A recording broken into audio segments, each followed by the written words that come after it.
पनवेल, नवी मुंबई, रायगड परिसरातील बातम्या पाहण्यासाठी आमच्या मी साक्षीदार या यूट्यूब चॅनलला सबस्क्राईब करा। नेरे जिल्हा परिषद मतदारसंघातून शेतकरी कामगार पक्ष महाविकास आघाडीचे मारुती बाळू भस्मा आणि नेरे पंचायत समितीच्या उमेदवार हेमा धर्मा वाघ यांच्या प्रचाराला मतदारांचा चांगला प्रतिसाद लाभत आहे। गावोगावी जाऊन मतदारांच्या गाठीभेटी घेतल्या जात आहेत। धोधाणीपासून नेरे कोपरोलीपर्यंत नागरिकांचा महाविकास आघाडीच्या उमेदवारांना चांगला प्रतिसाद लाभत आहे। यावेळी उमेदवारांनी आणि प्रमुख कार्यकर्त्यांनी नागरिकांसोबत संवाद साधून खटारा या चिन्हासमोरील बटन दाबून निवडून देण्याचे आवाहन केले। या प्रचारात महिला, तरुण मंडळी, ज्येष्ठ कार्यकर्ते स्वयंप्रेरणेने सहभागी झाले होते। एक वेगळाच उत्साह या निमित्ताने दिसून आला। महाविकास आघाडीच्या उमेदवारांचे नेरे जिल्हा परिषद मतदारसंघातील गावांमध्ये जल्लोषात स्वागत करण्यात आले। यावेळी कार्यकर्ते आणि मतदारांनी मोठी गर्दी केली होती। मतदारांच्या गाठीभेटी घेण्यासाठी काढण्यात आलेल्या प्रचार फेरीत महाविकास आघाडीने मुसंडी मारली आहे। नेरा जिल्हा परिषद मतदारसंघातून आपण निवडणूक लढवत आहात, आपण घरोघरी जात आहात, तर नागरिकांचा कशा प्रकारे प्रतिसाद आपल्याला लाभतोय? मी face to face, door to door प्रत्येक मतदाराला जाऊन नमस्कार करतो। तुमचं बहुमूल्य मतदान आम्हाला करा आणि प्रत्येक गावोगावी, प्रत्येक घरोघरी आम्हाला चांगल्या प्रकारचा प्रतिसाद मिळतो आणि लोकांच्या आपण केलेल्या कामाच्या पोचपावती त्यांना सांगतोय। आपण 1980 सालापासून मी राजकारणामध्ये सुरुवात केली, ग्रामपंचायतीपासून, तर आपण फक्त लोकांची 80% समाजसेवाच करत आलोय। आपण राजकारण हे बाकी काही आपण नाही केलं। लोकांच्या सगळ्या समस्या या भागात, रस्ते नव्हते, वीज नव्हती, आमचे अण्णा झाले, बबन पाटील झाले, हे सगळे सहकार्याने मिळून या भागातली जी काही काम आहेत उरले सुरलेली ती सगळी आम्ही शेतकरी कामगार पक्षाच्या माध्यमातून केलेत। आणि आज होऊ घातलेली 2024ची इलेक्शन येत्या 5 तारखेला ठेवलं होतं, ते आता तरी 7 तारखेला ठेवले, ते आम्हाला चांगली वेळ मिळाली तर आम्ही पूर्ण जिल्हा परिषद फिरतो आणि लोकांचा आम्हाला चांगला 100% लोकांचा हे आहे।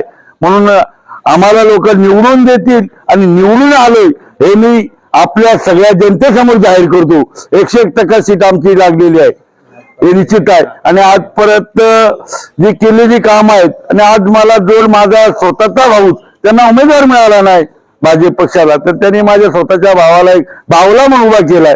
त्याला मी 4 वेळा उभा केला होता ग्रामपंचायतीला, 4 वेळा पडला तो, त्याची बायको पण पडली, ती पण पडली, कारण जनतेने त्यांना नाकारलं पूर्णपणे, कारण तो माणूस आहे भ्रष्टाचारी, भ्रष्टाचार करून मोकळा झालाय। आणि आज ना उद्या तरी तो, मला तर वाटतो पूर्ण महाराष्ट्रावर चाललेला माणूस फिरणार आहे का, किती भ्रष्टाचारी उमेदवार आहे, किती चांगलं याचं आहे ते उद्याच्या चॅनेलला पण पूर्ण याच्या भारतभर तो उद्या फिरणार आहे।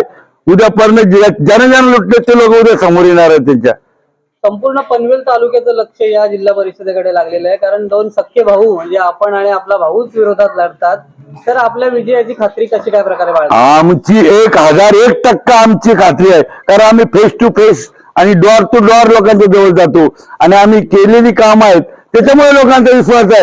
भ्रष्टाचार लोकांवर विश्वास ठेवत नाही अजिबात। मला भाजपाला 1.5 कोटी देण्याचं आम्ही दाखवलं होतं, पण त्यांच्या आमिषाला आम्ही भुलत नाही। आमच्याकडे जरूर पैसा नसेल, पण आम्ही केलेल्या कामाच्या जोरावर लोक आम्हाला मतदान करतील याची आम्हाला खात्री आहे पूर्ण मतदारांची। यापूर्वी आपण पंचायत समितीचे सभापती होतात आणि त्यानंतर जिल्हा परिषदेचे सदस्य देखील झालात, त्यानंतर ही आता पुन्हा एकदा जिल्हा परिषदेची निवडणूक लढताय, काय वाटतंय? आता आम्हाला जनतेचा, मतदारांचा चांगल्या प्रकारे प्रतिसाद आहे आणि आम्हाला निवडून देतील 100% ही खात्री आहे आम्हाला मतदारांची।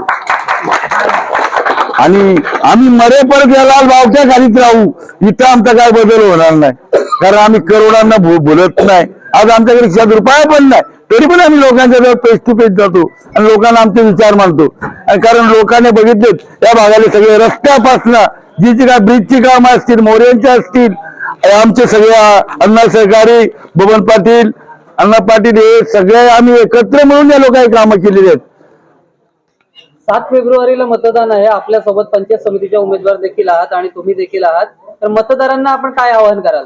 मतदारांना एवढंच आवाहन करणार, फक्त आमच्या खटाऱ्यासमोरची 2 बटणं दाबा आणि आम्हाला प्रचंड मताने निवडून द्या, एवढीच विनंती मतदारांना करू आम्ही।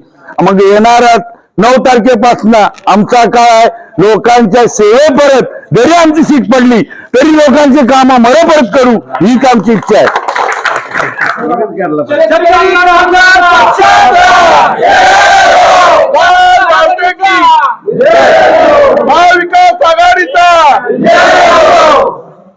निशाणी